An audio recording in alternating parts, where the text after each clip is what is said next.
Have you heard the one about a 50-year mortgage? This is your host, Ron Wojciechowski, for the Black Hole of Real Estate, and it's been an interesting week regarding this talk of a 50-year mortgage, and a lot of people have been really quick to dismiss it as a really bad thing for consumers. And there's a part of me that thinks that that's a long time. But I thought this through, and it may not be as bad as some think. Now, here's all the negative stuff that you're hearing. 50 years is a long time. You're never going to pay it off in your lifetime. And there's going to be 20 more years of interest tacked on compared to a 30-year loan.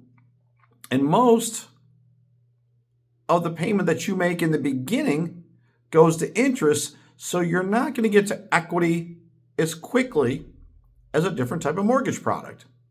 Okay, I think that's really easy to understand. But let's examine the fact that most people move, if you look at averages, every 7-8 years. And we know that more than 95% of interest in most cases on a mortgage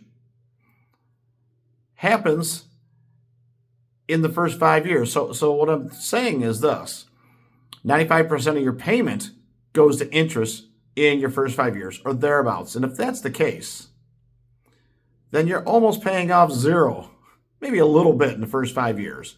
And if you had a $300,000 mortgage and 95% went to interest, you paid off $15,000. It's not a lot. So how much less would it pay off in a 50-year? I don't know. Maybe 5. We can run some numbers on that, but it's not a huge difference in the first 5 years. And if people are moving every 7 to 8 years, I think that the upward lift of equity is about the same, knowing the payoffs are relatively close. Certainly within $15,000, if that's what we're looking at. So with that in mind, allow me to introduce you to some of the upside of a 50-year mortgage. The first thing is that the monthly payment is going to be way lower, which will allow more people to qualify for a home at a higher price or something that they might really, really rather move into than what they currently qualify for.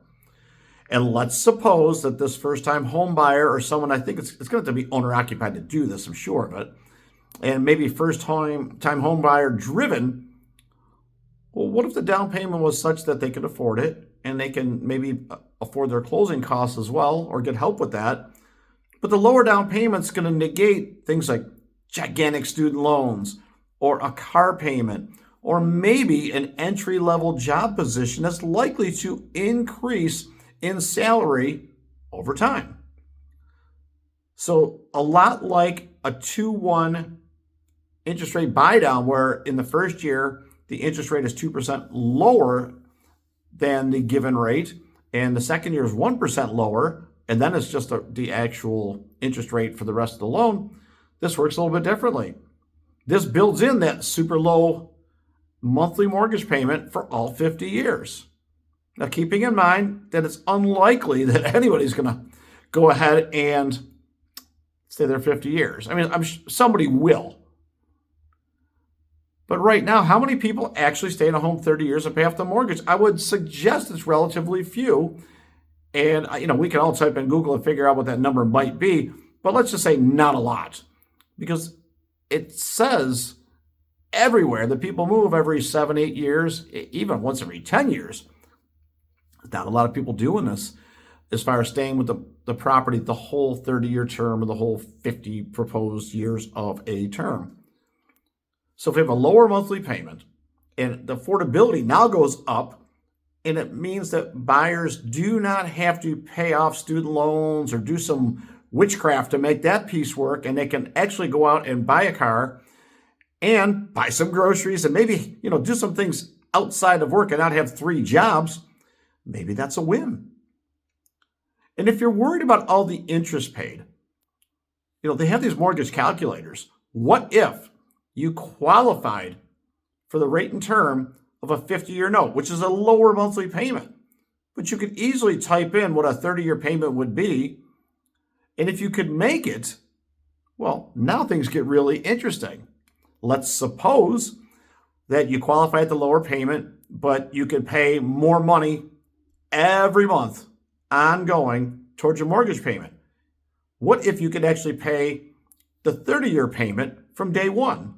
I'd argue you could pay it off in 30 years just like the other one, but you qualify for the higher price today as opposed to starting in a starter home, in a home that you may or may not want to stay in a long, long time.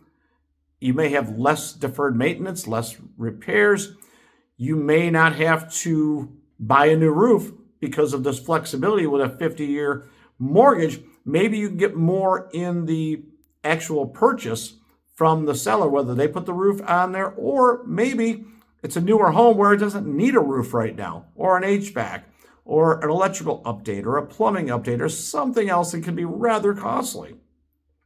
You see, the flexibility means that if you have a minimum payment, just like a credit card, you can pay more. And that would eat away at the interest that's due over time. I would argue that with the lower monthly payment and throwing cash at it, you might actually have a chance to amortize it even faster than if you started with a 30-year note, because you would see the payments coming, the payment will stay the same, but you see the balance coming down. And as you get further into employment, if you're a first-time home buyer, there's a real chance that you're going to have bonus raises and opportunities and tax refunds that you can put directly towards the principal. I think there's a lot to be said for a 50-year mortgage. Now, believe me, on its face, is it a scary proposition? Of course it is. But it doesn't have to be a bad thing. And if the whole exercise teaches us anything, someone might look at a 30-year mortgage compared to a 50 and feel maybe that they can only qualify for the 50-year mortgage and later find out that they can actually do a 30-year mortgage or a 25-year mortgage or a 20 or something like that. But with self-amortization, where you pay additional to principal, you could really be, your own guide on this journey of paying off your home if that's what you choose to do. The hidden gem is, let's suppose that you live in this house for long enough with a 50-year term, and you choose to save money for the next house. This home could now have the potential to be an investment property for you, where you live in it a certain number of years and then rent it out. And because you've got the lower monthly payment over 50 years, chance for more cash flow too. So there's a wealth building strategy attached to this. And if you're buying a home at, let's say, 20 or 25 years old, and 50 years down the road, retirement might be easily 75, because I think it's 70 now, or 67. That might be an additional retirement income to you.